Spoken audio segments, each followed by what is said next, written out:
ఆదికాండము జెనెసిస్ అధ్యాయము 17. 1. అబ్రాము 99 ఏండ్లవాడైనప్పుడు యెహోవా అతనికి ప్రత్యక్షమై, నేను సర్వశక్తిగల దేవుడను, నా సన్నిధిలో నడుచుచు నిందారహితుడవై యుండుము. 2. నాకును నీకును మధ్య నా నిబంధనను నియమించి నిన్ను అత్యధికముగా అభివృద్ధి పొందించదనని అతనితో చెప్పెను. 3. అబ్రాము సాగిలపడి ఉండగా దేవుడు అతనితో మాటలాడి, ఇదిగో నేను నియమించిన నా నిబంధన నీతో చేసి ఉన్నాను. 4.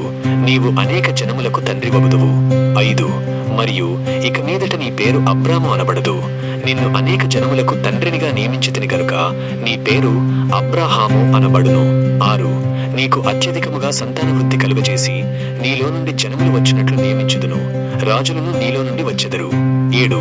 నేను నీకును నీ తరువాత నీ సంతానమునకును దేవుడనై యుండునట్లు నాకును నీకును నీ తరువాత వారి తరములలో నీ సంతతికి మధ్య నా నిబంధనను నిత్య నిబంధనగా స్థిరపరచెదను. 8. నీకును నీ తరువాత నీ సంతతికి నీవు పరదేశమయ్యున్న దేశమును అనగా కనాను దేశమంతటిని నిత్య స్వాస్థ్యముగా ఇచ్చి వారికి దేవుడనై యుందునని అతనితో చెప్పెను. 9. మరియు దేవుడు, నీవు మాత్రమే గాక నీ తరువాత వారి తరములలో నీ సంతతియు నా నిబంధనను గైకొనవలెను. 10.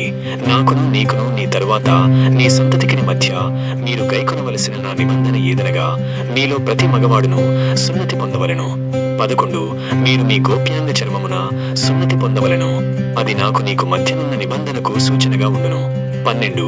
8 దినముల వయస్సు గలవాడు అనగా నీ ఇంట పుట్టినవాడైనను నీ సంతానము కాని అన్యుని యొద్ద వెండితో కొనబడిన వాడైనను మీ తరములలో ప్రతి మగవాడు మీలో సున్నతి పొందవలెను. 13. నీ ఇంట పుట్టినవాడును నీ వెండితో కొనబడిన వాడును తప్పక సున్నతి పొందవలెను, అప్పుడు నా నిబంధన మీ శరీరమందు నిత్య నిబంధనగా ఉండును. 14. సున్నతి పొందని మగవాడు అనగా ఎవని గోప్యాంగ చర్మమున సున్నతి చేయబడదు అట్టివాడు తన జనులలో నుండి కొట్టివేయబడును, వాడు నా నిబంధనను మీరి ఉన్నాడని అబ్రహాముతో చెప్పెను. 15. మరియు దేవుడు, నీ భార్య అయిన శారై పేరు శారై అనవద్దు, ఏలైనగా ఆమె పేరు శారా. 16. నేనామెను ఆశీర్వదించి ఆమె వలన నీకు కుమారుని కలుగజేసెదను, నేనామెను ఆశీర్వదించెదను, ఆమె జనములకు తల్లి అయ్యుండును, జనముల రాజులు ఆమె వలన కలుగుదురని అబ్రహాముతో చెప్పెను. 17. అప్పుడు అబ్రహాము సాగిలపడి నవ్వి, 100 ఏండ్ల వానికి సంతానము కలుగునా, 90 ఏండ్ల శారా కనునా అని మనస్సులో అనుకొనెను. 18. అబ్రహాము ఇష్మాయేలు నీ సన్నిధిని బ్రతుకను అనుగ్రహించుము అని దేవునితో చెప్పగా. 19.